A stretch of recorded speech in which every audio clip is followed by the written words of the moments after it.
astronauts to the moon. This is a Reader's Digest version containing many of the interesting parts of the flat earth theory.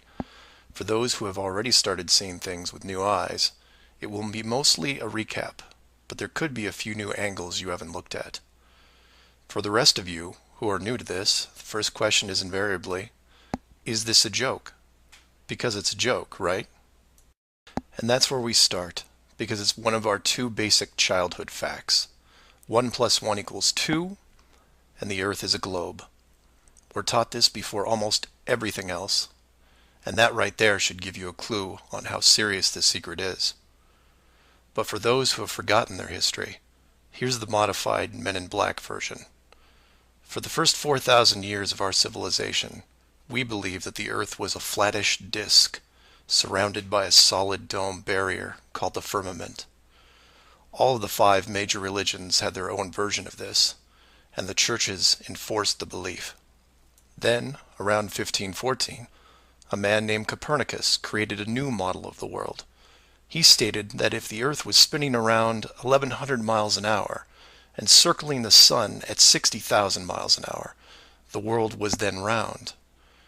And while the math more or less worked, there was a problem. It was 1500, and the technology to prove such a theory wasn't there. The first balloon to carry people wasn't invented until 1760. Sailboats were the only travel over water, and the fastest thing on land was a horse. But the new worldview was promoted and took hold. The religions adapted to handle the new reality, and life moved on. More importantly, the globe model was quickly introduced into the education systems. Over the next 500 years, the challenges to this model faded, to the point where the globe was accepted as universally as physical laws such as gravity. Read that again if you didn't absorb it. For 20 generations, people believed that the Earth was round because there was a globe in every classroom they sat in. There was no proof. Hundreds of years went by, and still civilization had no way of proving the theory. Planes were invented around 1900, but until 1957, nothing could go high enough to give a true perspective of where we lived. And that's when everything got strange. The United States and Russia both sent up rockets high enough to take decent pictures, and what they saw scared them a great deal. How do we know they were extremely concerned about the sky? Because the US and Russia immediately started firing nuclear weapons straight up, and they kept firing for the next 4 years. A few things to keep in mind here. First, this was now 1958. Nuclear weapons were very expensive and hard to come by. These also weren't those nominal yield 20 kiloton toys we used on Hiroshima. This was high kiloton to low megaton, and we couldn't get them up fast enough. And the strangeness continued in other places. In 1959, only a year into the atmosphere bombardment, 10 nations, including the United States, made Antarctica off-limits to any colonization. A treaty was put in place and to this day remains intact. Over 50 nations now have signed off on this treaty. Do you know any treaty that has lasted that long between all industrialized nations? Moreover, do you know any piece of real estate in the world that is owned by no one? You would think at the very least one of the large oil companies would use their huge financial resources to explore this region, and yet they don't even petition the idea. The short version of the discovery is this. By 1958, the military had discovered the very solid upper and outer edges of our world, and had to create a way to put up "Do Not Enter" signs without looking obvious. It was tricky, but if there is one thing I have learned about the authority, it's that nothing is left to chance.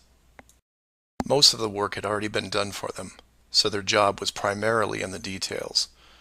The sky part of the dome was much higher than commercial air traffic, so the only thing they had to worry about there was the space program, which is immediately militarized. The outer border had the natural benefit of not only an extensive ocean, but a scaling decrease in temperature and a steady increase in iceberg frequency to discourage ships, all leading to a permanently frozen landmass that could not be used for any form of agriculture. This ocean and ice layout had worked well for thousands of years because the technology of the current civilization didn't evolve quickly. Sailors avoided cold weather seas whenever possible, and oxygen levels get low enough to harm people, even on high mountains. The brilliance of the design comes in the simple fact that human males are corrupted by power. Corruption so total, in fact, that they would rather hide the world itself rather than risk their power on it. You could theorize that kings and popes were told of the world a long time ago. Maybe an ancient scroll or book. Perhaps an interdimensional being told the tale of what the world looked like. But this was all but dismissed because even the most powerful leaders of the day couldn't reach the borders. And if they couldn't, what chance did the general public have? It's one thing to be told of the giant impenetrable dome, but it's a whole different animal when you finally stand right next to it. Then the tough decisions have to be made. Do we keep the secret? And how far are we willing to go to keep the status quo? Once they decided to keep the secret, no expense was spared. The rapid progression of rocketry science had to be addressed quickly, and so the moon missions were created. Matt from the NASA channel was right in his thinking that you needed the moon mission event to stage a picture of the Earth from deep orbit, and that couldn't be more true. Establishing NASA as the frontrunner of space exploration also diverted people who would have otherwise created their own space companies for profit. The best engineers, technicians, and pilots were recruited to the NASA space program. Once there, they were compartmentalized on a need-to-know basis. The astronauts know of the deception and are sworn to secrecy under the penalty of whatever motivates them. Private space programs are discouraged, sabotaged, or absorbed into the NASA fold. Private sector spacecraft are just not going to be allowed for several reasons. The most obvious is the collision with the dome itself. The telemetry data from such a mission would show an impact failure at a certain altitude, and if repeated, would raise questions NASA just isn't prepared to answer. There are three perpetual questions about our world that can't be eliminated, but avoided at all costs. These are the questions you should ask yourself and others if this protective layer is going to be lifted. I'd like to preface this with a thank you to Max Malone, a conspiracy hardcore who has a knack for boiling down debates to a single paragraph whenever possible.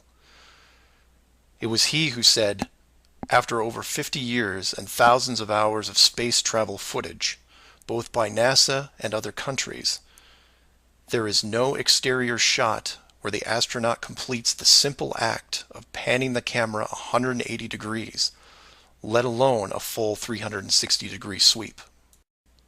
This has never happened on any moon mission, exterior space station, nothing, ever.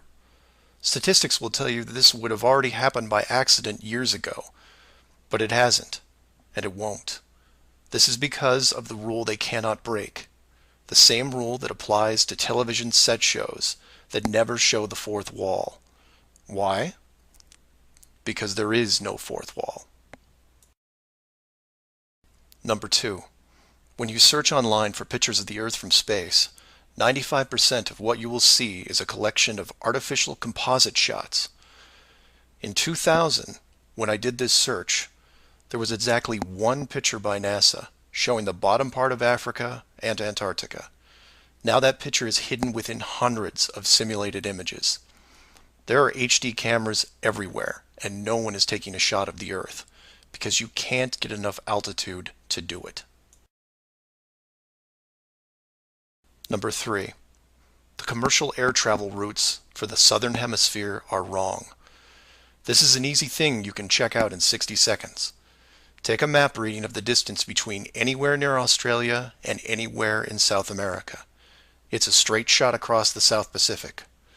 Now find your favorite travel site and try to get there non-stop. See what happens. The routes start turning ridiculous. I used to business travel for years, and I've never seen anything like it. It's the one thing in the general public world they can't hide, the actual distance between these two places. On a round world, the flight is easy, just a straight shot across an ocean. But on a flat world, it becomes the greatest distance between 2 points. There are no shortcuts, so they distract you with multiple connections and layovers.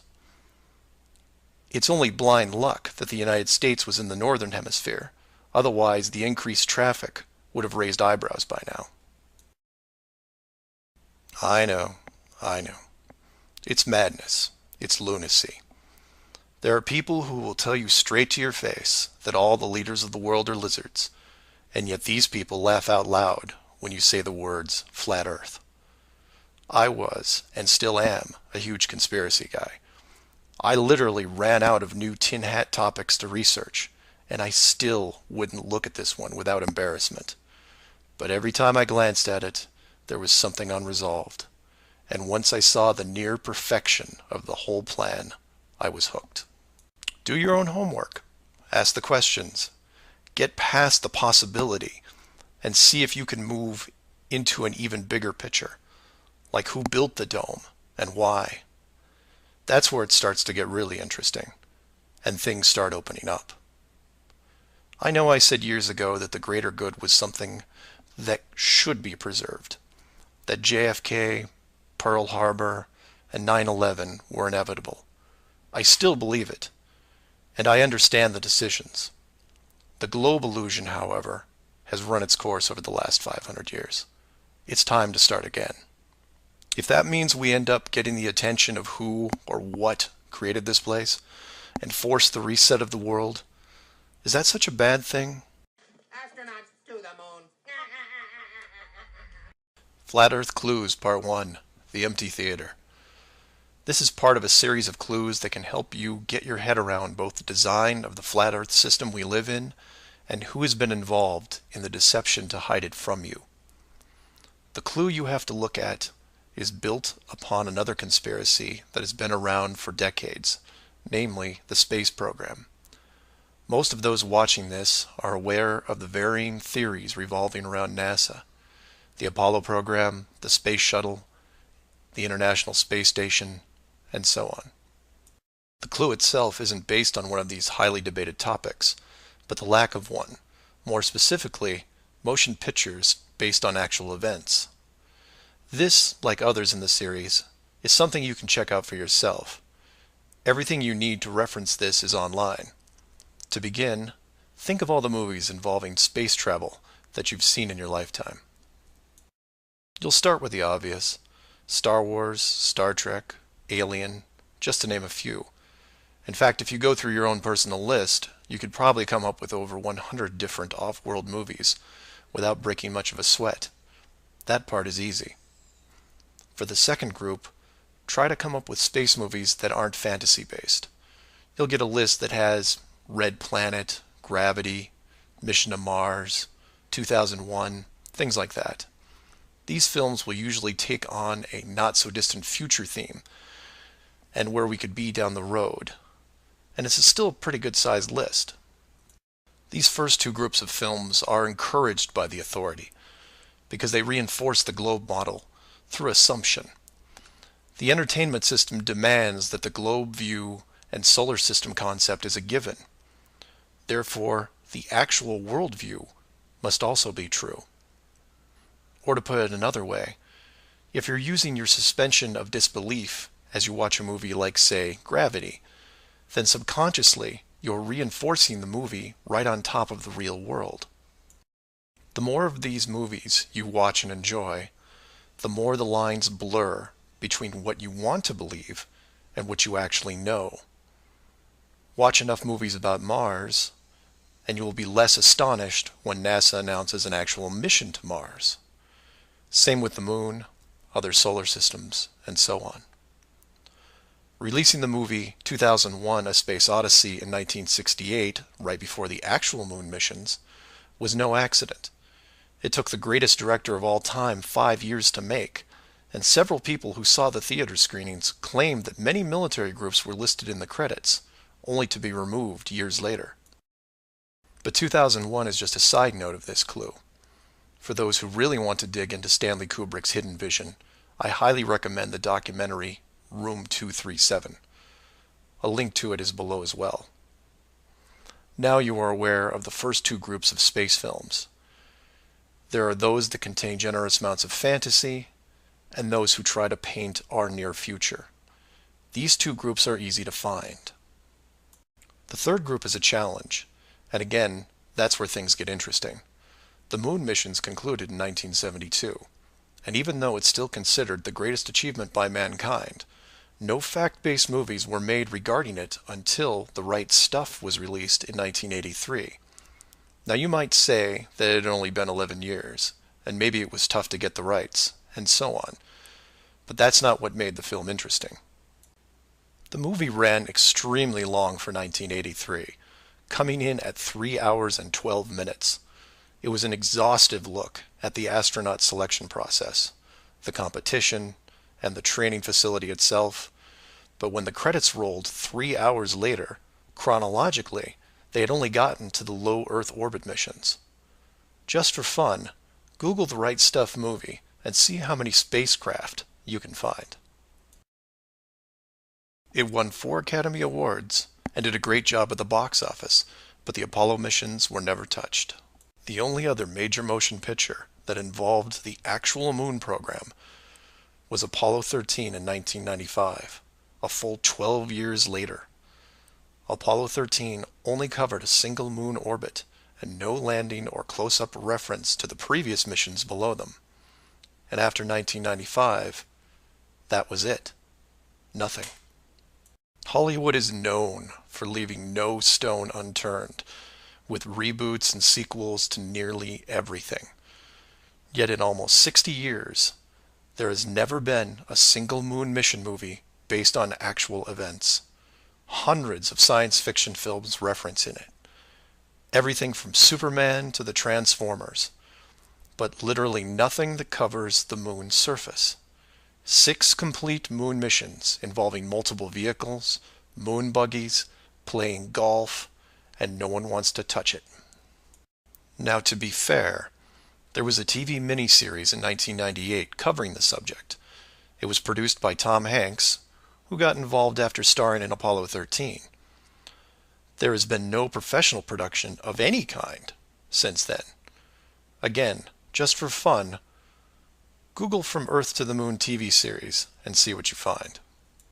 The why is easy, and the clue revealed. If Hollywood makes a movie about the moon landings, and it's indistinguishable from the real thing, then how do you know which is real? It raises some subtle questions involving stage technique and how long they've been in place. If Hollywood could fake it now, then when did they first have the ability? There is one other movie which stands out, and I mention it because I can't believe it ever got made, is Capricorn 1. The film's plot involved the faking of a Mars mission and how it could be accomplished. In short, it's part of the Conspiracy World Bible. I highly recommend it, and the link is below. To summarize, all space movies are encouraged by the authority, except for the ones that are based on actual accounts. Those are not allowed. The moon program has been buried in entertainment because the moon cannot be reached. It's either outside the barrier or just a highly rendered image, like any planet you see when entering a video game. The world is flat, and this is just one clue. So do some of your own research and ask questions. Astronauts to the moon. Flat Earth Clues, Part 2, The Bird Wall. This is part of a series of clues that can help you get your head around both the design of the flat Earth system we live in and who has been involved in the deception to hide it from you. This clue revolves around one of the most remarkable men you may have never heard of, Richard E. Byrd, and his relationship with Antarctica and the secretive missions he carried out there until his dying day. Some of you have followed the legend of Richard Byrd through the Hollow Earth theory. We aren't going to be covering any Hollow Earth in this video, but instead focus on the man and his involvement with the South Pole. The Reader's Digest version of Richard Byrd is as follows. Born in 1888, he became an American naval officer who specialized in feats of exploration. He was a pioneering American aviator, Medal of Honor winner, polar explorer, aircraft navigator, expedition leader in the worst environments in the world, and the youngest admiral in the history of the Navy. In addition, his list of awards takes up several pages in Wikipedia, including 3 ticker tape parades in his honor. In short, he was Indiana Jones on steroids. Some people will say that Roy Chapman Andrews was the real Indiana Jones. And you might be right. But Richard Byrd beat Indy 6 days a week and twice on Sunday. I mention all his accolades to paint a picture of credibility and trust. The governments of the United States and the world trusted his judgment and leadership, and took advantage of every chance they had to put him in charge of special missions. The first large-scale mission was an expedition to Antarctica in 1928. This was noteworthy because even though he had just flown over the North Pole in 1926, all expeditions from 1928 on were focused on the South. The expedition lasted 2 years, and during it, at the age of 41, he was promoted to admiral. His second Antarctic expedition ran from 1933 to 1935, and his third from 39 to 40. While in Antarctica, he was also an advisor for other countries who had their own expeditions, including England, France, Germany, and building off previous countries' expeditions from Belgium, Japan, and Sweden. He then helped lead U.S. Navy fleet operations in World War II, was present during the Japanese surrender in 1945, but then something strange happened. He went back to Antarctica. Now, some of you aren't surprised because he'd been there since 1928, and I agree with you. It's the how that's interesting here. His fourth trip to Antarctica wasn't an expedition. It was a military operation called Operation High Jump. Commanding an entire aircraft carrier group that included 13 support ships, Admiral Byrd led 4,700 men to the South Pole, for reasons that are still shrouded to this day. Some say they were chasing the remaining Nazi fleet, even though Germany had surrendered a full year earlier. Others say there was a Nazi base established in Antarctica during the war, when Admiral Byrd was absent. None of these theories are important for this video. What we do know is that the U.S. had sent an excessively large military force to the ice, all under the guise of peaceful intentions. During this operation, Admiral Byrd told a Chile newspaper this: "The most important result of his observations and discoveries is the potential effect that they have in relation to the security of the United States.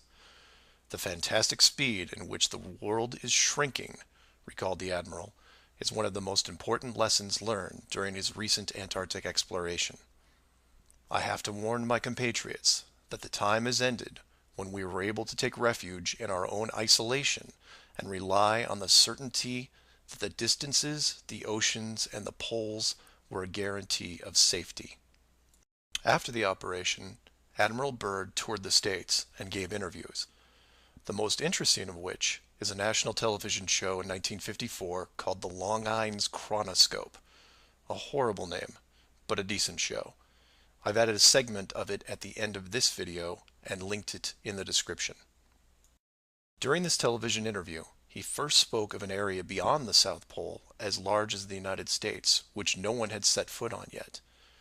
He then went on to say that there would probably be expeditions year after year because the U.S. government had really become interested. The interviewers then probed as to why the interest in the South, when any perceived military threat from Russia, keep in mind this was 1954, would be from the North. He went on to say that it was the most valuable and important place in the world for science. It involved the future of the nation, an untouched reservoir of untapped resources, including coal, oil, minerals, and uranium. He added that at the time of the interview, there were 7 nations currently engaged in Antarctica, including Russia, Australia, Argentina, Chile, and New Zealand. During the interview, the Admiral talked about planning the next military mission to Antarctica. It was called Operation Deep Freeze and ran from 1955 to 1956. The mission was completed, and he supposedly returned home. Now this is where you come in and say, so what? And normally I'd agree with you, except for what happened next. Nothing happened next. The missions just suddenly stopped, and that was it. No other expeditions, military or otherwise, were conducted on the continent, ever. Then a treaty was put in place banning any country from doing basically anything. The end. And if you're wondering what you're missing, it's this. Admiral Byrd goes on television, says that this massive body of land, most of which sits on a plateau 2 miles high, is rich with every resource you could ever want, energy rich, pristine, with no indigenous population or plant life, and every country that has sent teams is ready to carve it up like a big turkey. Not to mention, there's an expanse of land larger than the United States they haven't even looked at yet. And out of the blue, everyone just calls the whole thing off? There are no environmentalists in 1959. This is land of diner food and 20-cent gas. I'm calling total BS on this one. The dollar value of the initial resources find would have fueled armies of greedy companies. So what happened? They found the edge, that's what. And the last thing they were going to do was let unsupervised companies near it, regardless of the money. Even if it was hundreds of miles away, you couldn't allow resource corporations even into a safe area, and then years down the road as they expanded, tell them, oh, sorry, you can't go beyond this point. When the companies would ask why, what would you tell them? And now the interior of Antarctica is off limits, with no revisions until the year 2041. You can take tours of the outer islands, but there is a hidden line, enforced by the military, that you will not be able to cross. Because the interior is actually the exterior edge. It's there, it's hidden, and it's protected.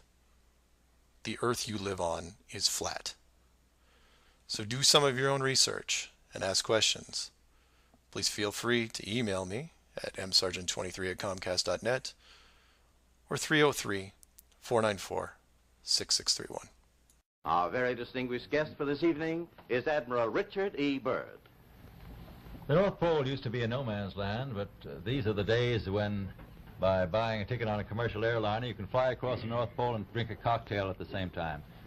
Yet only 30 or more years ago, about 35 years ago, our guest tonight found out whether there was any land north of the North American continent. He made that first discovery flight, and I must say that Admiral Byrd, our guest tonight, is not only our greatest living explorer, but he's been an inspiration to countless Americans. Admiral Byrd, you've been to both the North Pole and the South Pole. Is there any unexplored land left on this Earth that might appeal to adventurous young Americans?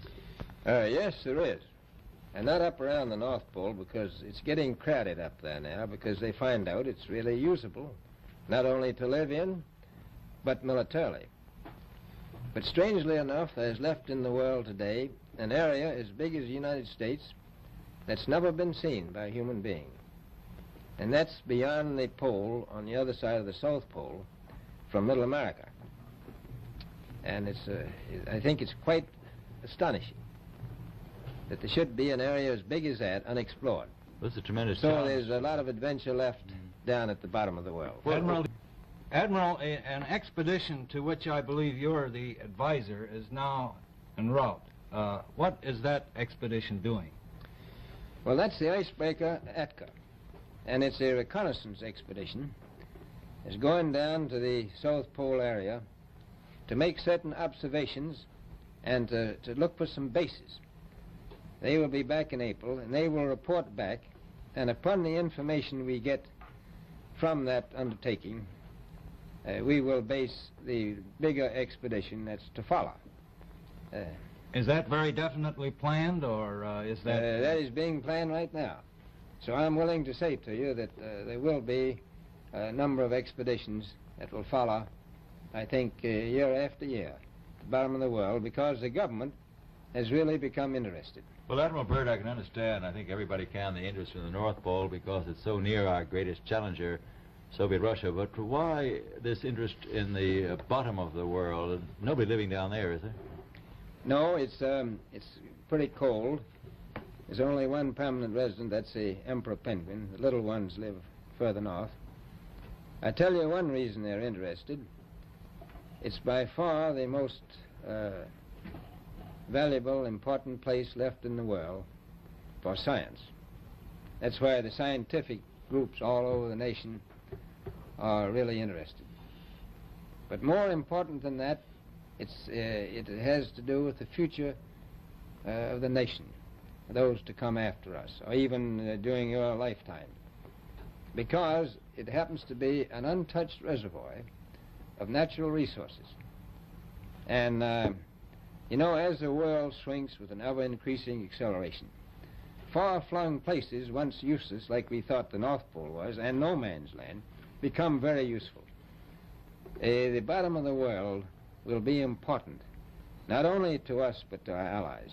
I was going to ask you, does it have military importance? It has some, and as the world shrinks, it will continue to shrink with an ever-increasing acceleration, thus bringing these places closer. And in the future, I can see a time when it will be very, very important strategically. Well, has the development of air power increased the strategic importance of places like the very much Parma Peninsula, was it? Very much so. Even now, if anything happened and we lost the Panama Canal, we would have to control the islands just north of Antarctica, which are part of Antarctica. Then between there and Cape... Admiral, you speak of the resources of Antarctica. What are they? What are the natural resources there?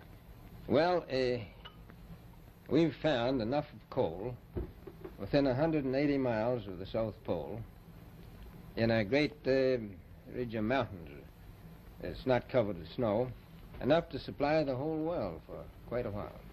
Well, that's the coal. Now, there's evidence of many other minerals. We are pretty sure there's oil. Now, that coal shows the bottom of the world. Now, by far the coldest spot in the world. Where that coal is gets 100 below zero in the winter. Well, it was once tropical. So we think there's oil there, and there's evidence, probably uranium there. is it any secret, is there uranium there? That would be the only thing that would be practical to actually go after, I suppose. Everything else would be economically unfeasible, wouldn't it? Well, as we recklessly expend our resources, the time will come when we'll have to go after that stuff down there. Well, you know, I avoided what you said about uranium. I'm not sure about that. I don't want to have the world fight over the Antarctic. And Robert, is there a competition among other nations to try to get information about Antarctica and possibly to secure some of these resources? Well, yes. There are now 7 nations very much interested. Russia is interested tremendously. That I'm sure of. Australia has an expedition down there. The Argentine, the Chile, New Zealand, Britain, and so on. Now, you can understand those people down there being interested because they live down there, the New Zealanders, the Argentinians, the Chileans, and the Australians. And so we don't do much about claiming anything. Admiral, you make this sound a little crowded. Are there that many expeditions now there or en route there? Well, you know, as I said, it's the most peaceful place in the world, but I don't think it will be for long because of this intense interest on the part of other nations and this nation. Astronauts to the moon. Flat Earth Clues, Part 3, The Map Makers. This is part of a series of clues that can help you get your head around both the design of the flat Earth system we live in and who has been involved in the deception to hide it from you. This clue looks into the USGS, otherwise known as the map makers of the world, and a few surprising things that they and others have in common with the flat Earth idea. All the reference links are provided in the description below, and I encourage you to check them out. For those of you outside of the United States, USGS stands for United States Geological Survey, a scientific branch of the U.S. government. Formed in 1879, and with the help of the ever-expanding American Empire, they quickly became the premier map makers of the known world. Currently, they have around 9,000 employees and an annual budget of over $1 billion a year. They also have extensive science departments covering biology, geography, geology, hydrology, and many programs tied to them. Their motto since the 1990s has been "Science for a Changing World," and I'm going to show you how true that really is. What does this large, really boring government group have to do with the flat Earth? To understand that, you have to look into their origins, which is in geography. To do this, you'll need to open another page that specializes in maps. The maps you see in this video are from Wikipedia, but there are others you can reference as well. The wiki list of map projections isn't much to look at as a whole, although there are a number of interesting takes on the world view. Not only do they have just about every perspective when it comes to the land we live on, but some detailed information on where the map originated, including name type, the origin or creator, and the year the map perspective was proposed. Now, some of these will be very familiar, especially the ones that you would see on your classroom wall. There are a number of variations here, but the one that has been debated on recently would be this one, the Gauls-Peters, which accurately shows the size difference between the continents, the most obvious clue being that the white continent of Greenland is actually tiny compared to Africa. But I digress. If you keep going down through all the different shapes, you'll get into circular maps, but only one of these is a top-down perspective that shows the continents in the center, surrounded by an unbroken ring of ice. In Wiki, it's called the azimuthal equidistant, and just to make it easier, I'm going to abbreviate and call it AE for short. Why is this map so interesting? Well, if you're looking at the Wiki page, you'll spot a few reasons. The first is that in the notes section of the map, and I quote, "Used by the USGS in the National Atlas of the United States." It also mentions that it is used as the emblem of the United Nations. Of all the maps on this screen, it is the only one that references a group of any kind. And if you keep this page open and navigate over to the Flat Earth section of Wiki, you'll notice towards the bottom of the page a similar map. I've referenced it here, and you can tell quite easily it's identical, but not referenced or linked as the AE model.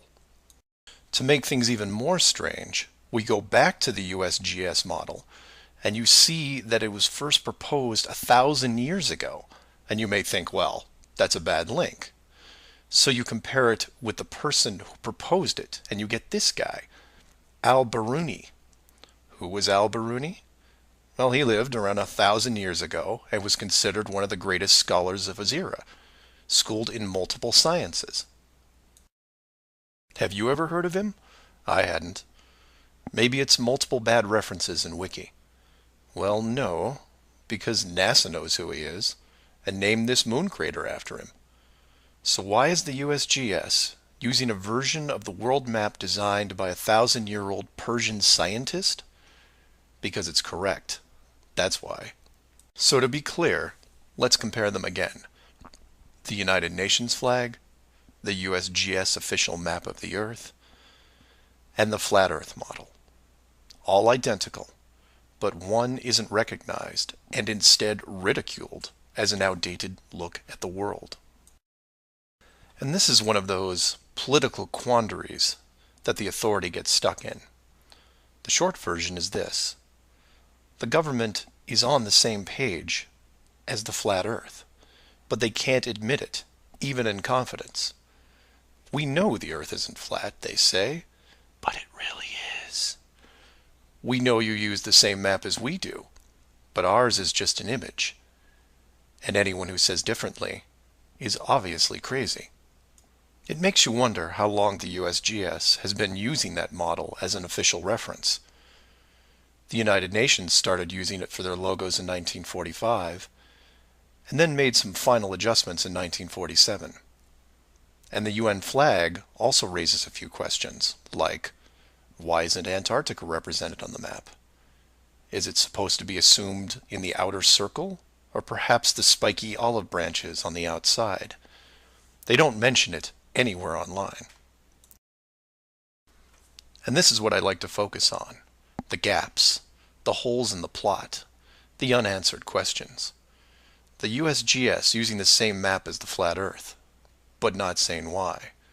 not recognizing it, or that you can't link the very same image from the Flat Earth Wiki back to the actual AE definition of the projection. The Authority figured out in the 1950s all of the borders of our enclosed world, and have done a great job hiding it over the decades. But the world's a complex place, and there are clues out there just lying around. I think it's time you saw some of them. Astronauts to the moon. Flat Earth Clues, Part 4, Shell Beach. This is part of a series of clues that can help you get your head around both the design of the flat Earth system we live in and who has been involved in the deception to hide it from you. This clue covers the near-perfect design of the flat Earth model and will break down some of the logic behind the decisions made. It sounds like a big task, and it is, but to start, let's look at something small, like this little guy. Take an ordinary mouse and put it into a glass cage. It doesn't have to be a mouse. It could be a snake, a lizard, an insect. It makes little difference for this exercise. People identify with mice because they're used to seeing them in lab experiments. Mice also don't have any sinister connotations. They're seen as relatively innocent and benign, the perfect test subject, as it were. I have yet to meet anyone who has a bias against the lab mouse. So the mouse goes into the box for the first time, and the reaction is always the same. It explores its surroundings, and more importantly, tests the barrier around it, probing for exits or potential exits. The mouse inspects every inch of its new glass home, and at some point settles into the acceptance that the walls are indeed solid, and that it may be there for a while. Every so often, it will repeat the process, again checking the boundaries of the cage, just in case something has changed. What it doesn't do is act like it would in the wild, because it realizes that it's in a form of captivity. The glass box doesn't even remotely resemble its natural environment. You could put this box in the middle of a forest and the mouse may feel slightly better about its situation, but it still knows that it's been trapped against its will, and will settle into a non-native lifestyle. You could take all the other small animals that could be substituted for a mouse, the snake, the lizard, the insect. It makes no difference. The result will invariably be the same. Repeated probing for escape routes, then acceptance. Take the same animal and now put it into the middle of a 100-mile square wildlife preserve, surrounded on all sides by a similar type of glass enclosure. The creature doesn't even bother to rush the size of the preserve and start testing the boundaries, mostly because it's out of visual range. It could be days or even weeks before it even encounters a single fence. The animal's routine is spent doing what it normally would do. It eats, it sleeps, it breeds. It does everything that it would naturally do in the wild. If one day the animal approaches the fence, there might be some curiosity, but any anxiety is quickly resolved by just turning around and heading back into the vast expanse from which it came. The fence does not pose a potential problem for the animals in the preserve because it is so small compared to the expanse they live in, and dwelling on it doesn't hold any interest. We're assuming here that the fence is high enough to discourage flying creatures as well, deep enough to stop burrowing classes, and if you want, reaches the floor of any nearby bodies of water, stopping any clever aquatic types. The point here is that all creatures great and small inside a giant wildlife preserve, when encountering the fence, wouldn't care. They would all, in their own way, just shrug and move on with their lives. However, if you take a human, male or female, regardless of education or nurturing, and put them in the exact same wildlife sanctuary, the response would be quite different. When the human approaches the glass fence, they don't see it as a minor distraction. They pause, they wonder, and more importantly, they ask questions, either internally or amongst others. Why is the fence here? How far does it reach? Can I dig underneath, or climb over, or go around it? These questions continue in a way you might imagine, but eventually a bigger question jumps to the top of the list. Who built the fence? It is that which changes not only the type of questions being asked, but how the human being, or beings, look at their world. The giant wildlife preserve suddenly gets smaller. Each new fence border discovered starts to artificially constrict their expanse, even though the dimensions haven't changed. before long, the preserve, their home, loses some of its relevance. The fence is a reminder of the unknown. It provokes fear and endless speculation within the human. Given enough time, the importance of the preserve continues to be reduced, especially in relation to the fence. And the reason why it's so engrossing for the human is simple. It's there. It's real. They can see it, and maybe even touch it. Adding more humans to the equation increases the disparity of this situation by orders of magnitude. Have you seen the fence? Do you know how long it's been here? Have you ever known anyone that's been outside it? It's older than us. Who is responsible for the fence? What can we do to appease the group that created it? You can see what this might lead to. A long-lasting group hysteria would entrench itself within the population, grab hold and never let go. The fence is bigger, older, and wiser than they are. It humbles them, it angers them, and it is forever. It is their proof of a higher power. Maybe not God, but certainly God-like. No civilization, regardless of technology, discipline, or age, would be able to cope with the existence of it. For the human psyche, there are just too many questions that go unanswered. Life would never be able to progress normally. To summarize, a garden variety wildlife preserve would work for 99.99% of all the world's life forms. For human beings, however, you would need to make some modifications, or really just one big one. So let's take a look at a few examples of how this could be accomplished, and from there expand it. The first failed example can be seen in the 1998 movie Dark City. This is a good starting point to get you in the right mindset. The premise here is that an advanced race creates a small flat Earth area, complete with a traditional dome. The design, however, is initially flawed in that they built the city all the way to the outer edge, leaving no room for error.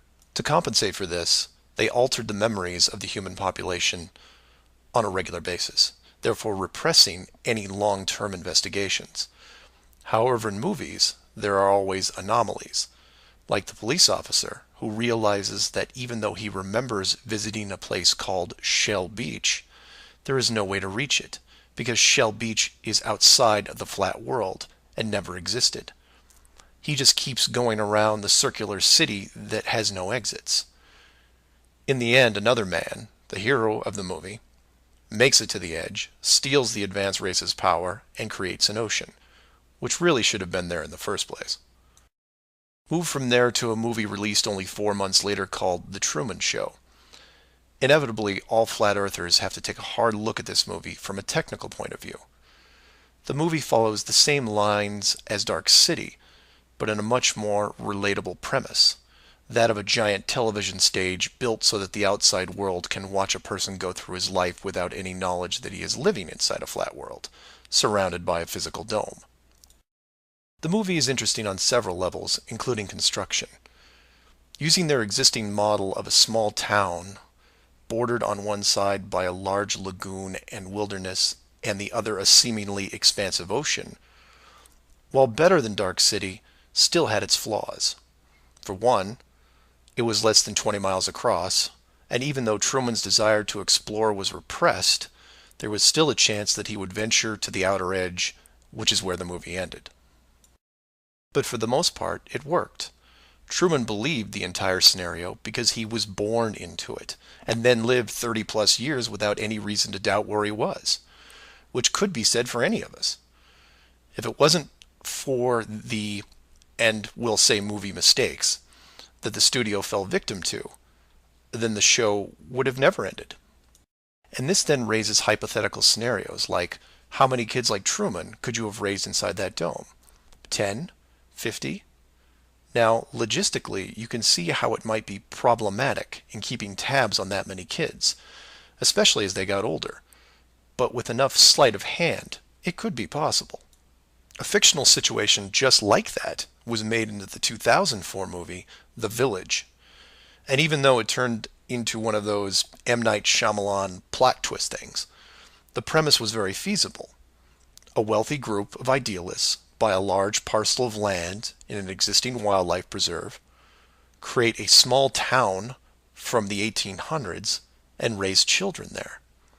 They pay off government officials to keep planes far away and spread a myth that monsters live in the forest. As far as the kids are concerned, they actually are living in a small Pennsylvania town in the 1800s. And being born into it, why wouldn't they? If the story continued, eventually the elders that founded the town would all pass away, leaving the children to pass on the legacy, free from any burden of guilt that their world was not what it appeared to be. And keep in mind, this was done with very little land manipulation and no dome. This then circles back to how many actors the fictional Truman Show really needed to hire. Other than the leads who did product placement, the rest of the town could actually just live their lives like anyone else. Use phone lines to call outside, go to restaurants, watch television at home, and so on. But again, I digress. Assuming the technology was possible, how many people like Truman could you keep in a dome the size of, say, a state that was hundreds of miles across? Probably thousands. If you kept expanding the size of the dome to a few thousand miles, well, then you're talking millions. But when it gets that big, something interesting happens. You don't need the actors anymore. Started up like The Village, and within just a few generations, everyone is oblivious. And you can leave them to their own devices. Starting to sound familiar? In fact, the larger you make the enclosed world, the less micromanaging needs to be done. It gets easier as it scales up. This brings us back to the missing modification you need for the human race. To keep the storylines consistent and remove all the hocus pocus of monsters in the woods or that you can't get to Shell Beach, you place in gradual negative reinforcement, one that creates an illusion of choice. Say, for example, that Truman went out in the sailboat the same as before, but this time the dome was twice the size and the simulated ocean far larger. How far would he travel before getting hungry, thirsty, or tired? The movie ending is then in doubt.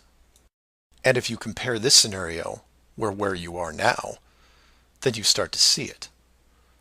Look at the flat Earth map again. Continents grouped in the center, surrounded in all directions by hundreds of miles of salt water. Think about how much further ancient ships would have traveled if you could drink what you were sailing on. As you move closer to the edge, the temperature starts taking a nosedive. Then you start seeing icebergs. If that doesn't stop you, then you run into what we call Antarctica, which is a steep climb 2 miles up with no plant life or indigenous livestock animals. And if you had the wherewithal to make it that far, you would still have hundreds of miles of endless ice and snow. It's easy to see why so few people have gone the distance. Compare this to the upper ceiling, which is much easier to maintain.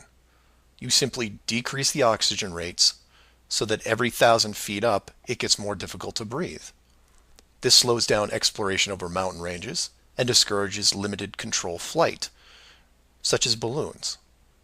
Also keep in mind that the dome itself doesn't have to be that high in relation to the outer ring.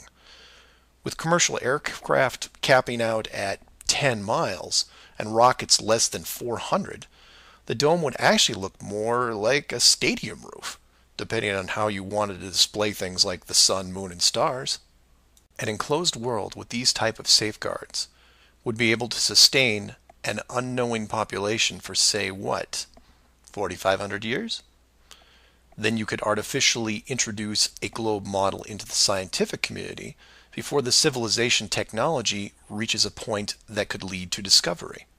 And 500 years later, here we are. A civilization inside an amazing structure, doing what we would naturally do, while the authority stands by the gate and fears the consequences if we ever found out for ourselves. So do some of your own research and ask questions. Astronauts to the moon. Flat Earth Clues, Part 5, The Status Quo. This is part of a series of clues that can help you get your head around both the design of the flat Earth system we live in and who has been involved in the deception to hide it from you. This clue covers the inevitable and sometimes frustrating question of why the authority would go to all the trouble of hiding the flat Earth. My hope here is to show you different angles and a progression of events, all of which lead to a very changed world, both physically and mentally. To open, we have to go way back to when the world was a much more simple place. You had your 5 major religions, including Buddhism, Hinduism, Judaism, Islam, and Christianity. Each of these groups had their own version of what is known in Genesis as the firmament, or the flat circular world enclosed by a solid dome-like barrier from where the creator, or creators, looked on. I'm not going to explore all the subtle differences between the groups. Suffice it to say that it's interesting that despite their differences that led to acts of horrible violence between them, there was no real Earth model debate. So around 500 years ago, the science community, led by Copernicus, who probably had a little help, introduced what we now know as the heliocentric, or globe model of the world, which in turn changed the solar system, galaxy, and so on. The religions, seeing that this globe model was gaining popularity, feared a loss in the fan base, so they all adapted their religion to include the globe model. From their point of view, it was a small change from a circular to a globe world, and really, in a few generations, who would remember anyway? So the churches, mosques, temples wrapped up their flat earth model in a metaphoric soft cloth and put it in the drawer with the good silver for safekeeping. Remember this, because we'll come back to it later. And hundreds of years went by, with science promoting all the aspects of the globe, and the religions promoting their beliefs upon this globe. The world kept spinning, so to speak, and everyone was happy. Then in the early part of the 1900s, you get this pesky explorer named Richard Byrd. He has family money, all the right connections, and secures basically unlimited funding and the government green light to probe every piece of unseen territory there is. It was inevitable, I guess. A young man who has an unquenchable desire to see all that there is to see, and then granting him the tools needed to accomplish this goal. He pulls a Truman and gets lucky, crossing the vast salt ocean, avoiding the icebergs, arriving at the frozen coastline, and he keeps going. He was never going to stop. One day, after crossing hundreds of miles of high-altitude ice and snow, Admiral Byrd sees it, a barrier. And to him, it's just a barrier, not the barrier. He is but a tiny speck in front of it. It stretches out on both sides as far as he can see, and straight up so far that he can't discover the beginning of the arc. The great explorer now has a new challenge, finding the shape of this thing. It's much like a blind man describing the elephant. Until you feel out the whole thing, what do you really know? If you look at the AE, or Flat Earth Overhead Map, you see the problem. To even determine the scope of the outer wall, you have to circle it. It would have taken months, if not years. You could use a series of ships going in opposite directions, or planes, but there are refueling stations that need to be built, and so on. His task was challenging to say the least. Admiral Byrd kept laying the groundwork of the great discovery until his eventual death in 1957. A year later, the United States and Russia found the upper edge. From there, the math was easy, and moreover, you could actually see the real world. Then, of course, there is the decision, or deception, depending on how you looked at it. The authority made the call to hide the actual shape of where we live, then sealed off the outer edge from prying eyes, and created the space program not only to reinforce the globe model, but to control it. There was really only one reason they cared about this, and it takes a while to process. So let's look at the immediate effects of actual disclosure and work our way up to the authorities' biggest fear. For this exercise, we'll look at releasing the news today, instead of, say, 1958. While 1958 would have been easier, it's much more relevant and entertaining to explain it in modern terms. We start with a press conference by, let's say, the United Nations, who have discovered that the world is indeed enclosed in a giant high-tech dome of unknown origin and age. The public reacts with wonder and awe, trying to take in the sheer scope of this announcement. Facebook crashes, Twitter crashes, entire mobile networks crash. It's like hitting a beehive with a sledgehammer. News organizations around the world send teams to the outer edge to confirm the finding, and the general public is glued to their media devices. That's the good news, the excitement, the revelation, the positive shock. Then the bad news starts coming in waves, some of which you might not expect. The first is the immediate disbanding of NASA and all other world space programs, for obvious reasons. Most governments will secretly pardon these groups and keep them immune from class action lawsuits, the lawsuits themselves coming from NASA investment groups, claiming fraud. Regardless, everyone at NASA, despite their good intentions, is out of a job overnight. And this is where you would say, good, they deserve it. About time they stopped lying to everyone. Oh, but it doesn't stop there, because every contractor and subcontractor that are exclusively tied to NASA, they have to shut down as well. Fine, a few thousand jobs lost, no big deal. And the ripples continue to spread, some bigger than others. Observatories all over the world closed their doors, and the reasoning is this. If you've been looking at the ceiling for decades and couldn't tell it was a ceiling, then what good are you? Every university in the world that has an astronomy or astrophysics program, well, they don't anymore. Stephen Hawking, his book writing days are over. Carl Sagan, no more Nova in syndication, I guarantee it. Those professors are going to have to retool their skills and be prepared to answer one giant question. How did you not see it? Weren't there clues?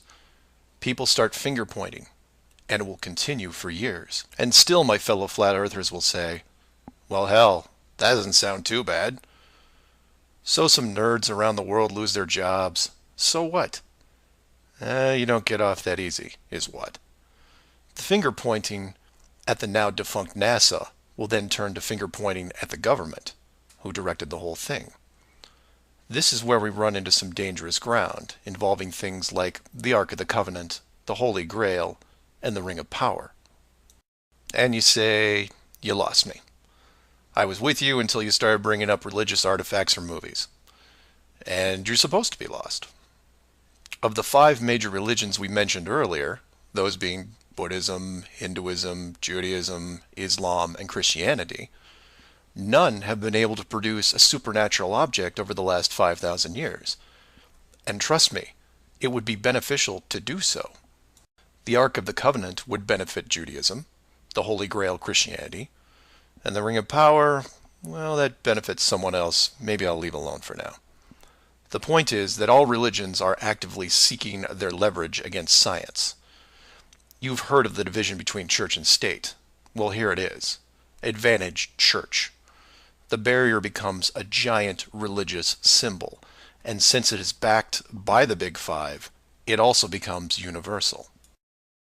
The Big Five then go into their drawer with the good silver and pull out this belief that was forgotten but not lost, and say, we knew it all along, and science lied to us.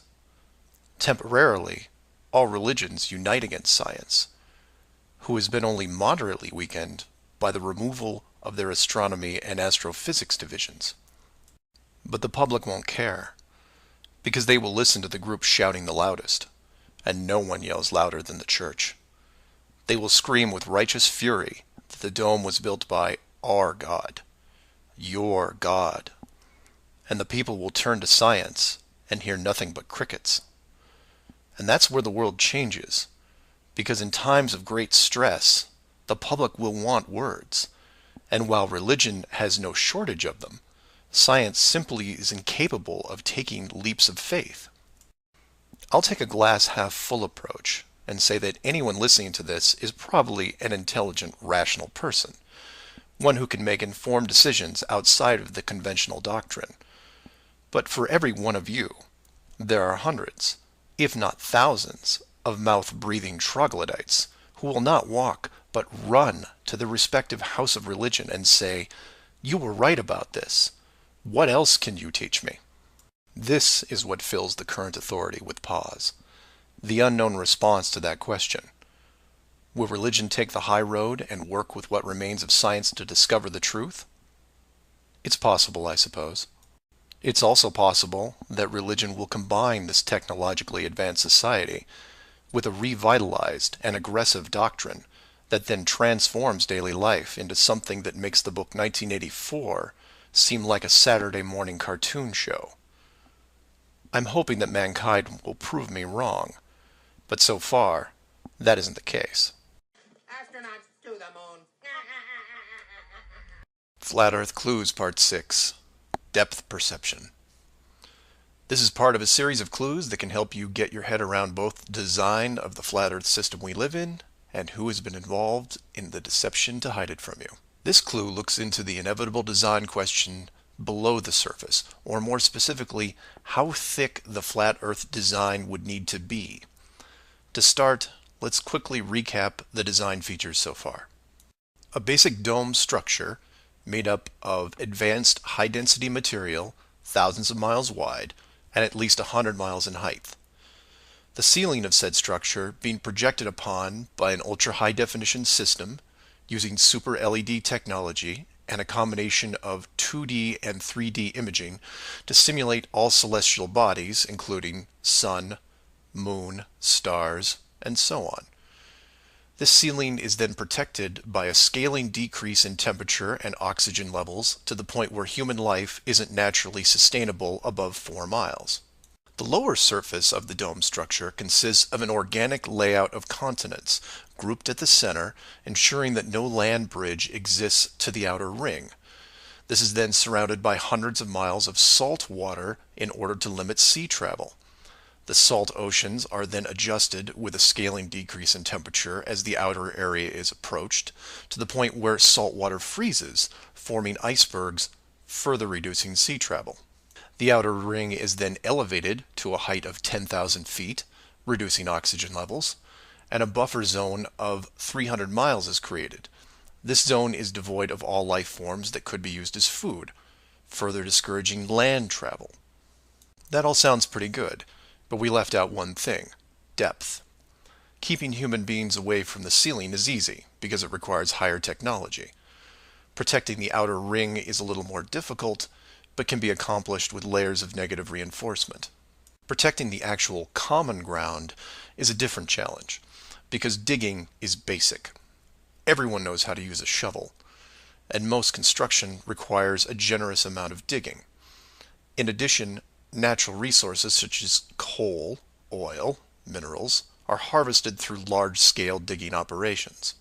So it's safe to say that any human population is going to be digging a lot of holes, because it's easy and it's necessary to continue their way of life. That being said, how thick would you need to make the flat Earth model so that people didn't accidentally dig their way through?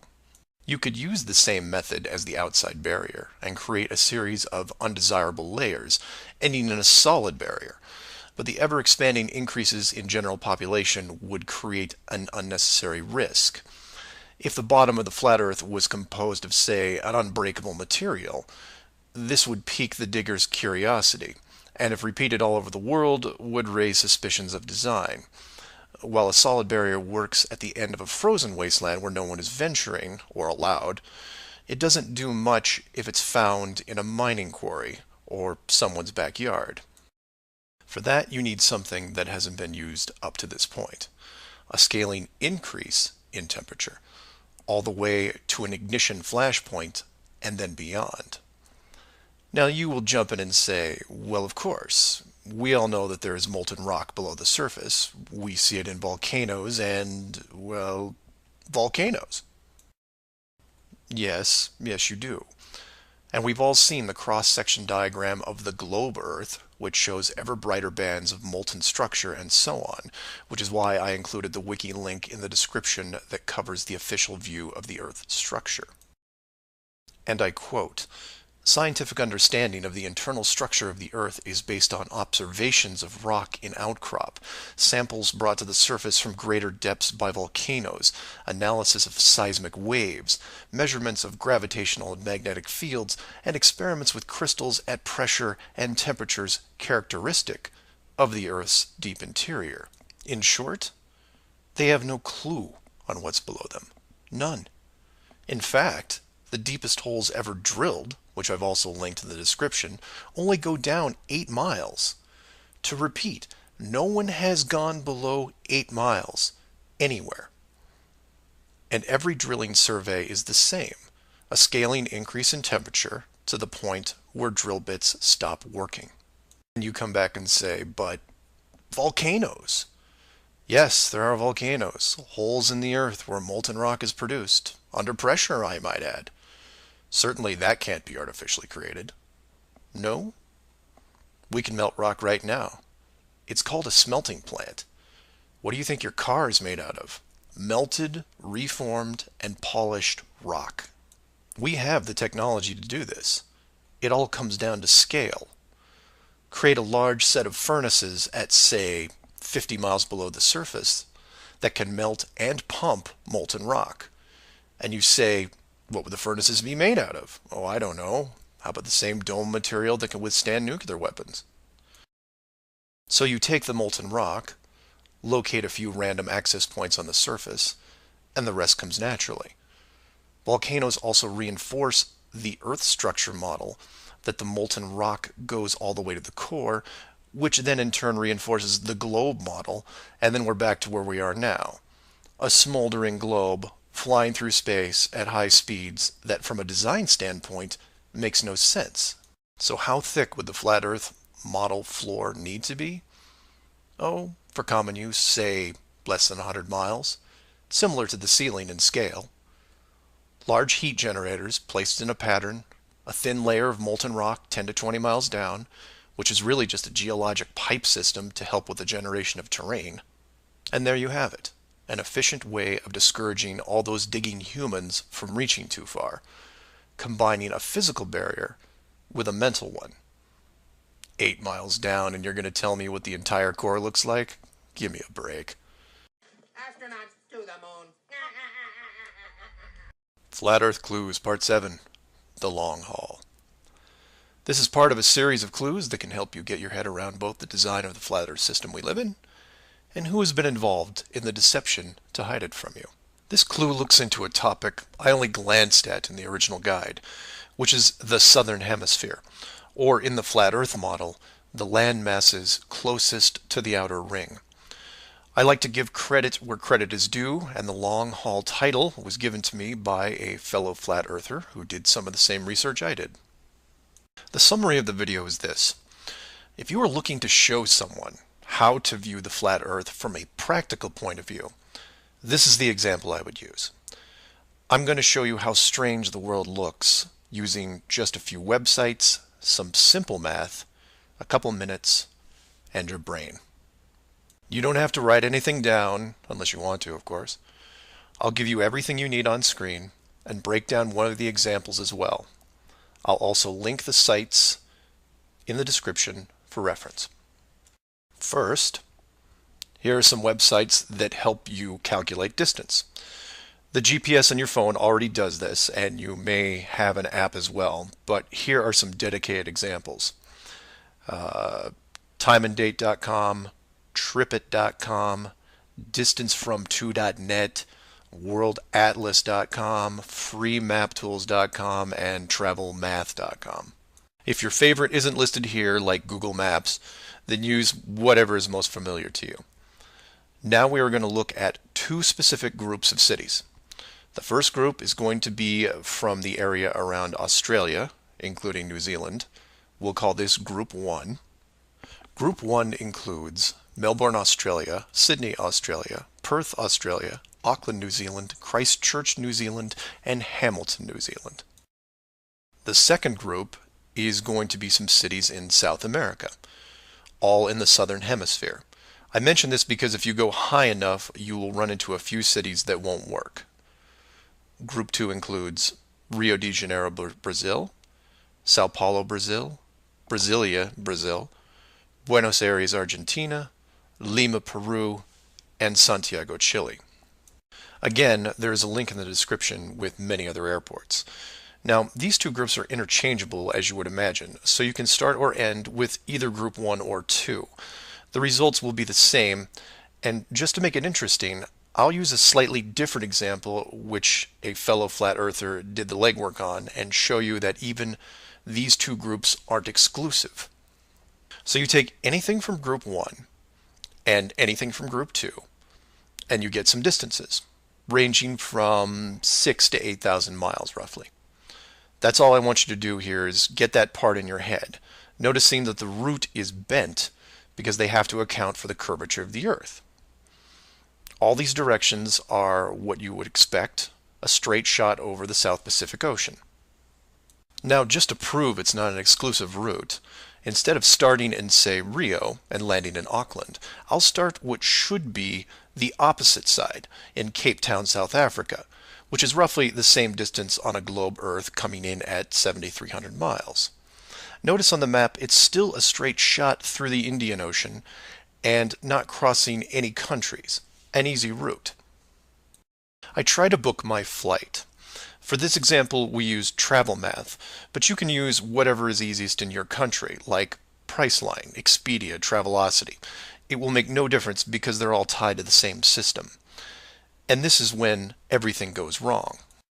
So the first leg, the airlines don't send me due east, but instead shoot me 4,700 miles almost due north to Dubai.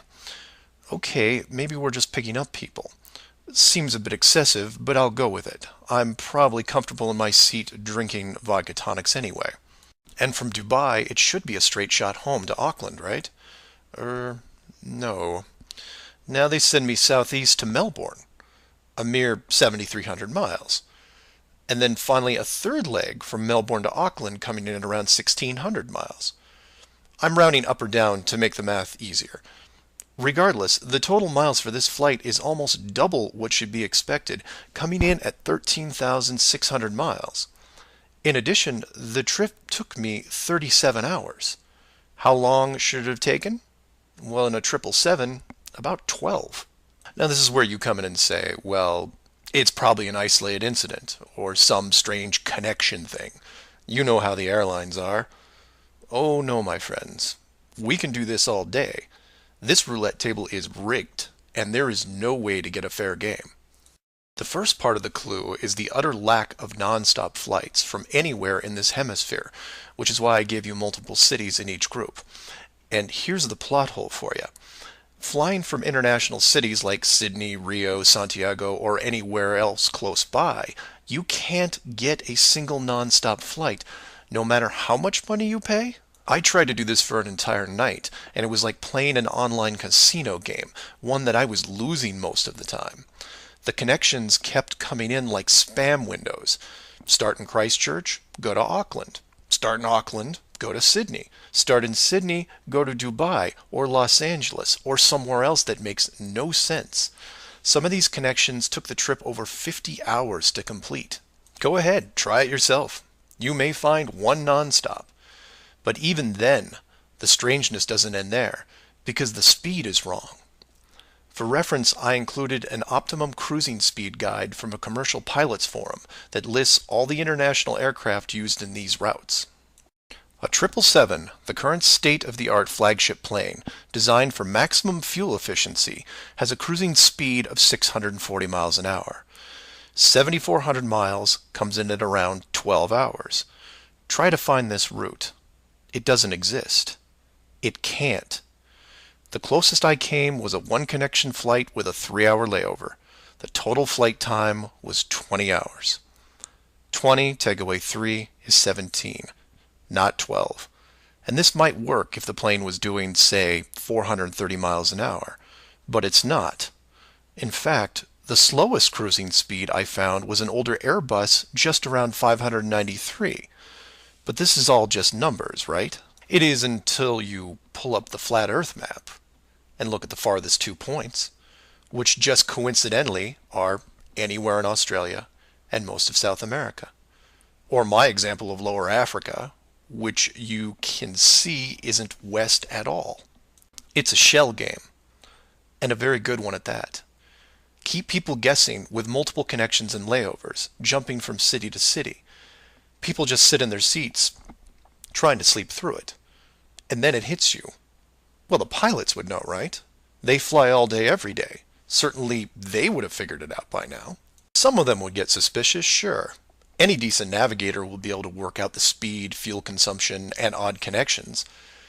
But imagine what they would have to get their head around.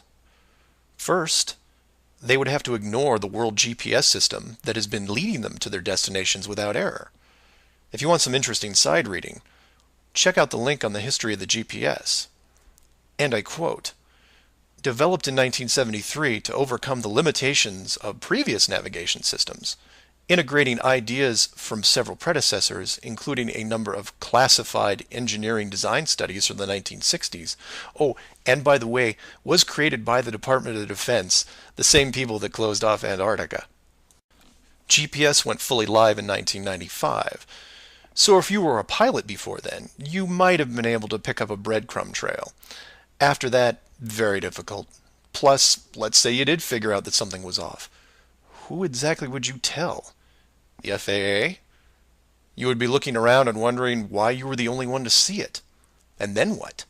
You make the leap of faith and see that the entire map system is wrong? Never gonna happen. You might as well just tell them that an alien spacecraft followed your plane around for 2 hours. We know what happens then. Start playing Flight Time Casino for yourself. See what interesting things you can discover. And while you're at it, show it to any pilots that you know. But don't forget to leave the words flat Earth out. Because that's crazy, right? Astronauts to the moon. Flat Earth Clues, Part 8. The Creative Force. This flat Earth perspective takes a look at the design from the ever-present why standpoint. And although it will review some of the dome technical features already discussed, I'll try to do it from a different angle, or more specifically, why I might build it. Someone mentioned to me recently that while the dome was a very big concept, it made the world much smaller. Kind of like what Admiral Byrd expressed in an interview all those years ago. This someone also said that it made them sad, which I understood. And while I did what I could to comfort this person, I realized that I could have done more. So this video is for the people who look upon this world with their new eyes and start drifting into a state of melancholy. To preface, this isn't jail, nor are you lab rats. And before I'm done, I hope to show you a version of why. To start, let's look at an old story, one that you may have heard involving another enclosed world, kind of like yours. I say kind of like yours because the finished design that you are sitting in right now took several revisions in just about every aspect, much like any project. You come up with ideas, you see what works and what doesn't, and you improve the process until you come up with something that, while not everyone agrees upon, satisfies the best of all criteria. One of the first dome layouts involved a race of people who were supremely driven by ambition. They didn't have a word for lazy or fear. They absorbed knowledge very quickly, incorporating physics, advanced electronics, engineering, and drove their technology with energy from the enclosed world itself. And when their technology had reached the point where the dome's structure was discovered in its entirety, there was no reaction of wonder and awe. They just looked up and squinted at the sky. Eventually, those squints turned into glares. Oh, they had religion to be sure, and it was tied to their daily lives, but to them, this wasn't religion. It was a challenge. Almost like they weren't that impressed. Hard to fathom, right? Seeing that your world had borders, but instead of being afraid, shaking your fist at the sky with arrogance. But that's what they did. So much confidence and might that when they found out where they really were, a new priority was created. At first they dedicated broadcast channels, to calling the dome builders out, demanding answers, and ran them day and night. At the end of each cycle, the words kept repeating, "We know." But arrogance ebbs at patience, and their demands were met with silence, which was taken as blatant dismissal. This fueled their ambition even more. The people withdrew all their efforts from breaching the outer barrier and formed a new plan. If the creators were not going to submit, then they would build a bridge and meet them at the gates. So a building was designed. But to call it a building was to call the pyramids a sand castle. It was the greatest structure ever conceived, at least to them. It was to be over 30 miles wide and hundreds of miles high, enough to reach the dome ceiling itself, where they would meet the builders face to face. They abandoned nature completely and pushed aside ecologic systems to accomplish their goal. They cannibalized entire mountain ranges, which they used to admire and love, to acquire the raw material for the awesome structure. The work crews built with flawless precision, and it was obvious that it was going to succeed. A bridge to the edge of the sky itself. The work would only pause long enough for the mighty armies below to look up and yell, "We come for you," so loudly that on a clear day you could actually feel the dome shake. And the creators, faced with their first great challenge, decided to start again. And the people were changed, their language fragmented so that the builders couldn't continue. The tower was dismantled, their technology removed and forgotten, and the people scattered. A new group was introduced to the dome, divided in every way imaginable, so that unity was next to impossible, and everything slowed down. Languages evolved and devolved into other dialects, and the languages produced text, which produced different forms of culture, and some amazing things began to happen, the most important of which was the arts. The dome builders saw the artistic pool develop into several distinct forms. Everything drawn in any medium on a flat surface. Everything molded that took on a three-dimensional shape. Everything that produced music. All things that make up the human form and motion. And all the written works. Pictures, sculptures, music, dance, literature, the arts. Driven by passion, it is the very essence of what is good in humanity. Once this was recognized, all dome methods put in place were to cultivate and enhance this process.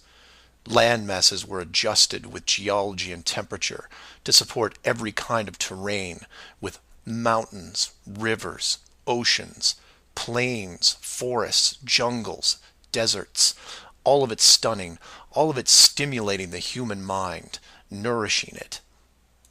And the modifications continued, with seemingly endless shades of weather. The sky was overhauled, a moon added, and layers upon layers upon layers of stars, so that one day, when the people were able to see further than their own eyes, there would still be something new to see. And the arts flourished, but there was a cost. The languages and division of cultures had put the population at odds, and wars were raging at regular intervals. The dome builders debated if the price was too high. Plans were drawn up to make more changes, until they noticed that the arts thrived even through the worst of conflicts, producing grace and beauty despite their burning world. It was wonderful and terrible at the same time, and the debate outside the barrier continued to intensify until a majority spoke out and said, "This world is a creative force, and we must see what it leads to. The barrier must be hidden at all costs." So the globe model was put into the population, and both science and religion adapted to it. The arts grabbed onto it like a new drug, the creative minds of the world exploding with new concepts. Their universe was now infinite, and the rules changed. Science then led to science fiction, which opened up everything else. Books, pictures, sculptures, dance, and music, all reaching deep into space, decade after decade of wonderful possibilities, rising above the ashes that were at their feet. And it's not just the artists, it's everyone. You affect others, who affect others, who inspire others, who build it, paint it, sculpt it, sing it, who then put it up on a pedestal and hold it under the light and say, this is a piece of who we are. And for every one of them, there are hundreds of others who, for whatever reason, were unable to express the songs and images and stories that are in their heads. Imagination is far more important than knowledge because it is limitless. It is your shield, your sword against the cruelty of destructive forces. There are those right now who live in chaos, whose life is surrounded by a swirling nightmare from which they think they'll never escape. These are the true warriors of the world, and they are far braver than me. I am humbled by those who suffer the most. Know that mountains were built for you. Oceans were built for you. All of this was built for you, your struggles and your trials by fire.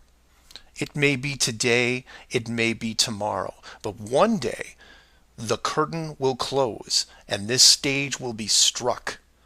And when the dust settles, no matter where you are right now, you'll see the big picture and have new eyes. And you will be shown what wonder really is. And as you leave this most magnificent of theaters, heading towards the next, my hope is that you'll pause, look back at the stage and say, I was actually in it, you know, right there in the thick of things, and it was a sight to see. Because it really is a hell of a ride. Imagine what the next one will be like. Astronauts to the moon. Earth Clues Part 9, The Magic Show. This is part of a series of clues that can help you get your head around both the design of the flat Earth system we live in and who has been involved in the deception to hide it from you. This flat Earth perspective initially started out as a problem-solving exercise that was going to be built into Clue 7, otherwise known as the Long Haul. But after some research and a little patience, it has evolved into something that warranted its own section, and is a perfect example of good things come to those who wait. So emails and phone calls have been coming in, almost all of them positive. Several people from around the world commented on the southern plane routes. They said that, while 95% of the long routes in that hemisphere were connections, which in itself raises red flags, there were a few pesky non-stops that seemed to contradict the overall logic. The question then posed to me was obviously, are they real flights? Could they be put there to throw the Flat Earth group off? If it was a trick, could I figure out what it was and how it was accomplished? I accepted the challenge and started my impression of Morgan Freeman as he went up against the Four Horsemen magician crew. Now, admittedly, I was skeptical to start, because the flights went against the third rule, that being the flat Earth has no shortcuts. Only a globe has shortcuts. As in magic, I had to assume the rule was not being broken, but only hidden, or having the illusion of being broken. But first, I had to see the trick itself. I had to see the planes in question, and see them make the route. Anyone can list a flight, but does it actually go from point A to point B? With the help of several other people, this was then put to the test. While just about everyone with a cell phone knows about GPS and how it can track things, many people don't know that even though it's a system built by the military, there is a very public aspect to it. So while your phone is tracked at all times, so are other things, most notably all air traffic. Now, if you're military, you could view military planes. If you work at a cargo carrier like UPS or FedEx, you can view transport planes. The general public is mostly limited to commercial air traffic. This can be viewed in several places, and the one I chose was planefinder.net. You can use others like FlightAware, Flight Radar 24, Flight Tracker. It makes no difference because they are all tied into the same exact GPS system. All these sites do basically the same thing: track every commercial plane in the world from start to end in real time. So I spend day after day looking at the Plane Finder global map, which you see here. At any given time, it's tracking between 3,000 to 7,000 flights that are en route anywhere in the world. You'll notice two different colors for planes, red and yellow. Yellow just means there's a 5-minute delay in processing and only applies to the United States. The point here is, in order to prove out these flights that go against flat Earth theory, I need to watch a few as they cross either the South Pacific or Indian Oceans. The web page updates automatically, but just to be sure, I close and reopen the page every 30 minutes or so and wait for an ocean plane. And I wait, and I wait, and I wait some more. Hours pass, days pass, and no red planes to entertain me. And somewhere in this process of me just staring at these empty oceans, waiting for a plane to cross, something occurs to me. Can you guess what it is? Nothing is crossing these oceans. Not non-stops, connections, multiple connections, nothing. But that's not possible, right? The planes have to reach their destinations. So I change gears and just watch the coastlines of anything in the southern hemisphere, and I start to see it. I follow a simple plane out of Brazil on its way to South Africa, which, by the way, is not part of the long-haul argument.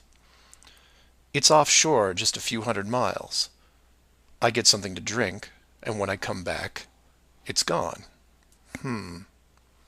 Just a glitch, right? So I follow another, and another, and the same thing happens again and again. Once the plane reaches an imaginary line in the water, GPS makes it disappear. Then a friend who is also working on this problem sends me some links, which I've included in the description. I encourage you to take a look at them. At first, they don't seem like much, just an average flight log showing speed, altitude, locations, things you could expect. Then you scroll down to about 3:30 in the morning, and the location drops away and is replaced by either the word approximate or the word estimated. This then continues for the next 5 hours until, miraculously, 1 hour before landing, the flight log reestablishes itself, and the GPS system shows the plane in real time about to reach its destination. So to be clear to those who may not be seeing everything here, the flights are being dropped off GPS, and their flight data is also turned off and stays off until they are almost on top of their arrival point. And you say, well, that's how GPS works. Well, no, because the northern hemisphere has planes flying all over their oceans. And then you say that maybe it's a localized southern hemisphere thing. And I say, then why are all the flights over or near land perfectly tracked? Furthermore, this is a US-based system, with Americans flying on vacation every single day. You're telling me that those people aren't going to be tracked? In addition, the Vanishing Plane Act is happening to not only the South Pacific and Indian Oceans, which I would expect, but also the South Atlantic, which isn't part of the flat Earth argument. There are a bunch of flights that cross this relatively small ocean between South America and Africa, and every one of the planes is hidden shortly after takeoff. So then you say, what would be the purpose of hiding those shorter routes in the Atlantic? It's because of something I didn't see right away. If you hide one flight, you have to hide them all. Showing the GPS routes in the Atlantic, but leaving out the Pacific and Indian Oceans would raise different questions. So the logic here, despite being very sneaky, is sound. The third rule is that the flat Earth has no shortcuts.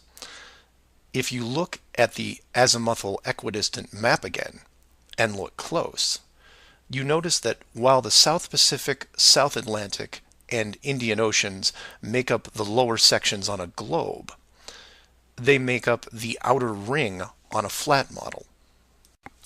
In that model, there is no shortcut between Australia and South America. If you are creating flight routes, you have only two choices. You take the long way around, clockwise or counterclockwise, and stay on the ocean. Or you cut across the land in the middle. But if you cut across the land, you have to create connections, because on a globe, it wouldn't make sense to fly over the top of the United States to get to South America. Neither of these choices are ideal. So the authority came up with a compromise. Disable GPS and lose the planes for every ocean flight in the southern hemisphere. Then reactivate them once the destination is reached. This is just one of the lengths that they are willing to use to keep you from seeing it.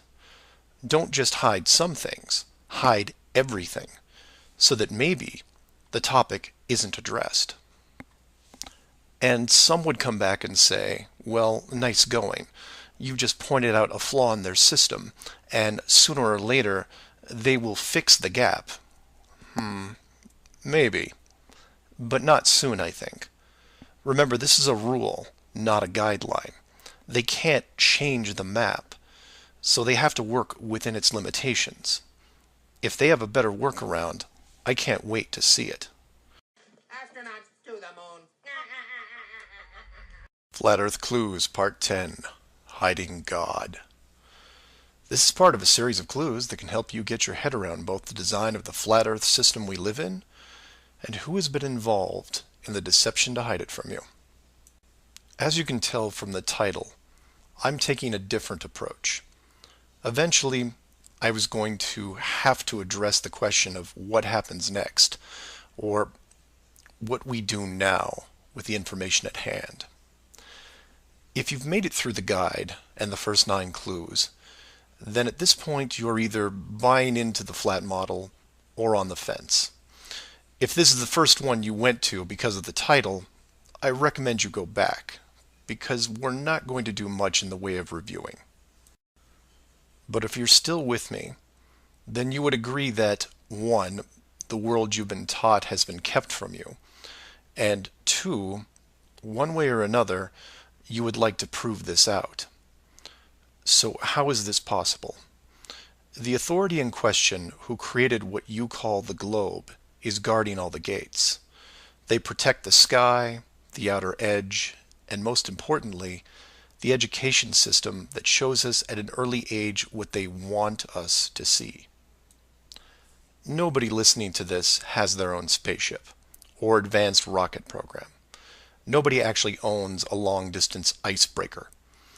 And while some of you may have a private plane, I wouldn't recommend testing a military barrier that technically doesn't exist. But then again, you have to remember that this is not the story of David and Goliath.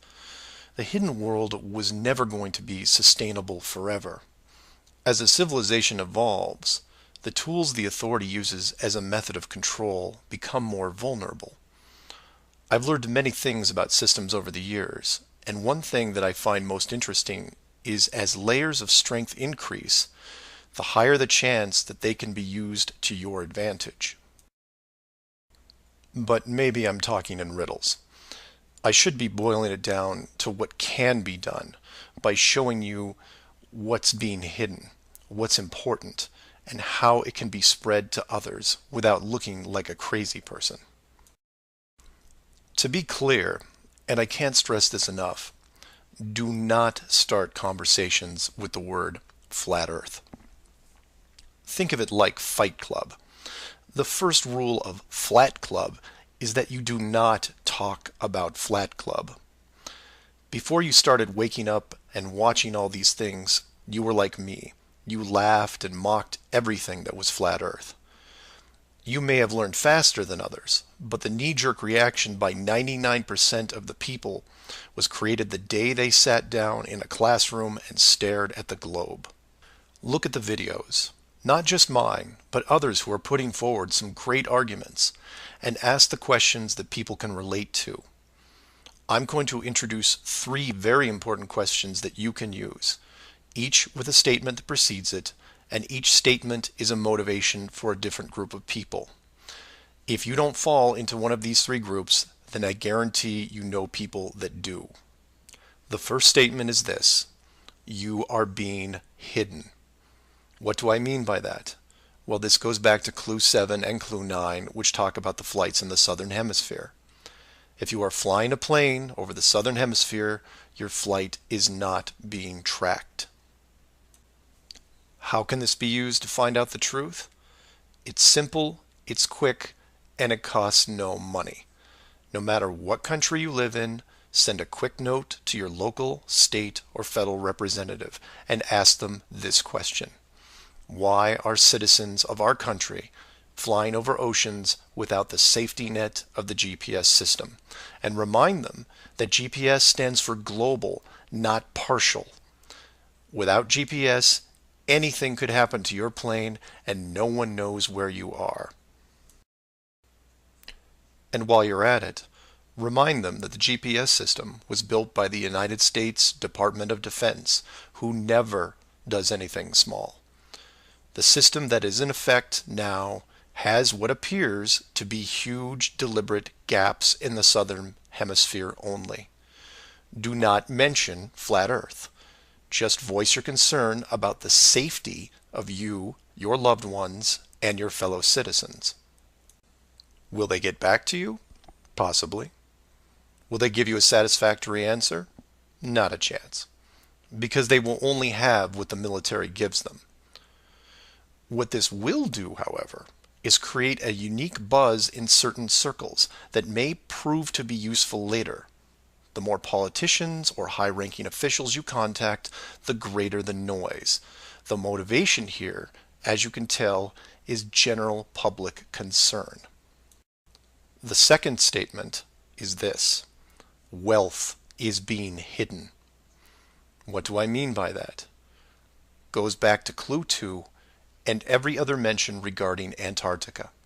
In 1954, it was announced on national television that the continent was just millions of miles of rich energy resources. And by 1959, it was sealed off like Area 51. How can this be used to find out the truth? By contacting anyone you know in either the petroleum, natural gas, or mineral industry. This means ExxonMobil, British Petroleum, Royal Dutch Shell, Chevron, ConocoPhillips, BHP Billiton, Rio Tinto, Glencore, Anglo American, and there are many others. Find anyone in these companies and make inquiries about their prospects in Antarctica. Send them the link to the Admiral Byrd interview and ask them why, if there are no environmental conflicts regarding oil, gas, or mining, why aren't they allowed to even petition the idea, even when the world's energy resources are dwindling more every day? Put the sound of money in their ear. They may not be able to break through the decades of red tape laid out in front of them, but it will create a buzz from a different side, the motivation of greed, and of pristine resources just begging to be harvested. And finally, to preface the third statement, I need to thank all the people who have sent me stacks and stacks of biblical scripture, asking me to stop dancing around the title of the flat model and call the structure what it really is. And you know, they have a point. I have put myself at a distance because I want to reach people who are outside of religious faith and even outside of general conspiracies. But for all those spiritual groups who have contacted me, I can now, however, say with conviction that this third statement is this: they are hiding God. Despite what labels I put on the flat model structure, the oldest names are from the oldest texts, one of those being called the firmament. If the firmament was indeed discovered in 1956 and it was deliberately hidden, then the ruling authority not only hid the structure, but evidence of the builders. And by builders, I mean creators, and by that, I mean what people define as God. Hiding God could be considered one of the worst ideas of all time. And if you are a person of great or small faith, you have a vested interest in any evidence that would solidify and vindicate your years of dedicated service. If a structure was found that had, for all intents and purposes, the handprint of God on it, then the ruling authority has no right to keep it from you.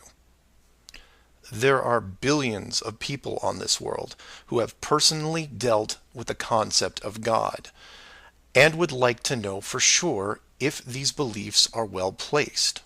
Or, in short, you want to know the meaning of life. It's out there, and it's been hidden from you. Your motivation is clear.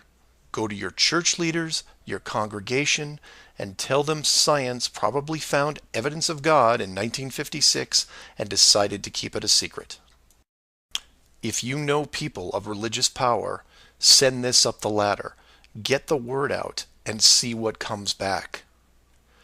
Between these three statements and questions, people will talk to people who will talk with others and eventually reach someone who knows. This isn't a grassroots or groundswell movement that takes a long time, because the system that has been used to mold and control you these past years has been based on speed, and by that I mean real time. All it takes is a single video, a memorandum, one whistleblower, one key person, and everything changes, not in months or weeks or days, but hours. And in those hours, everything changes because of the speed.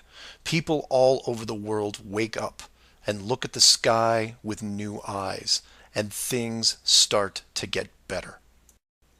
One person, that's all it takes. One person to come forward and share what has been hidden for so long.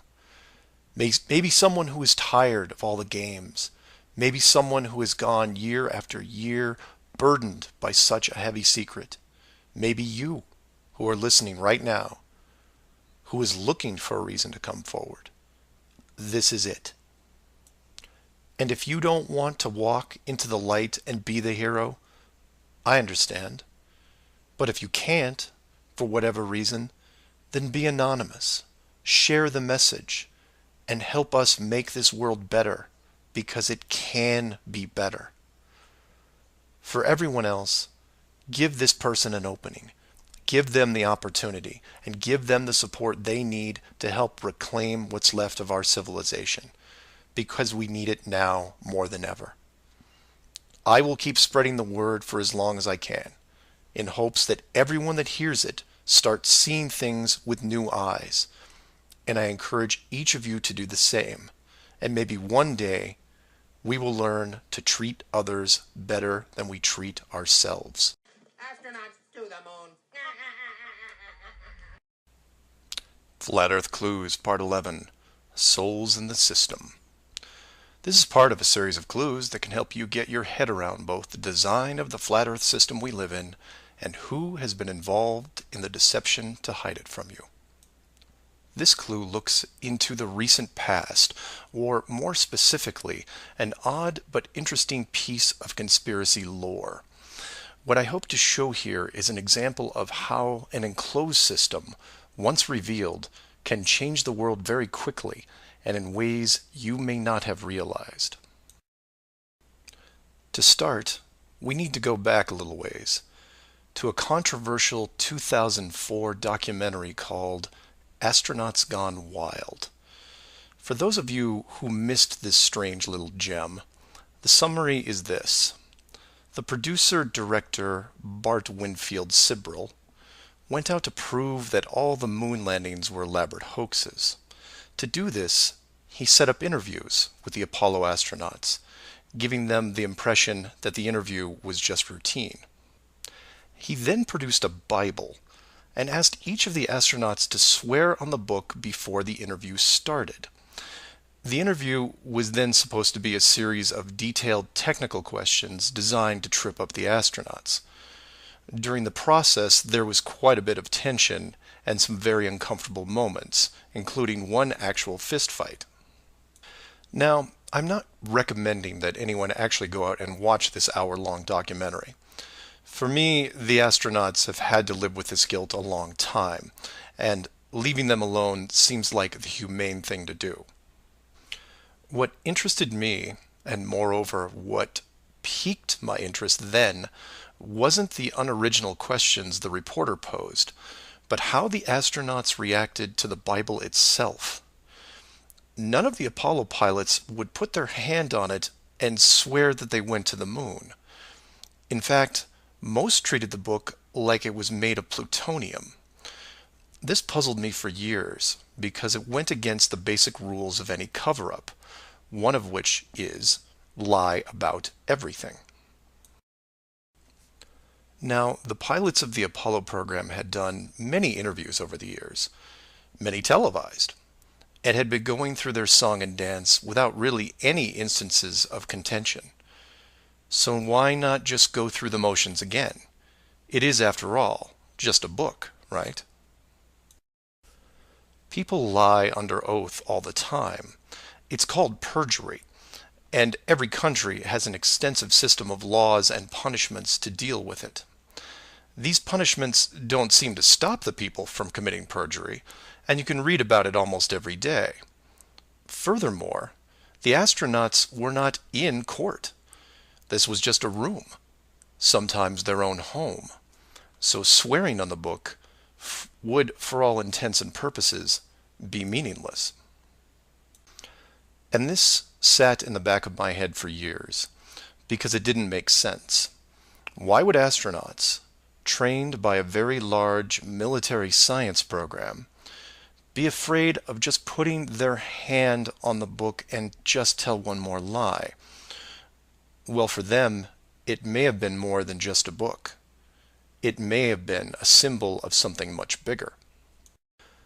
You see, for you, me, and almost everyone else, a holy book is a symbol of faith, because the creator or creators have yet to be revealed.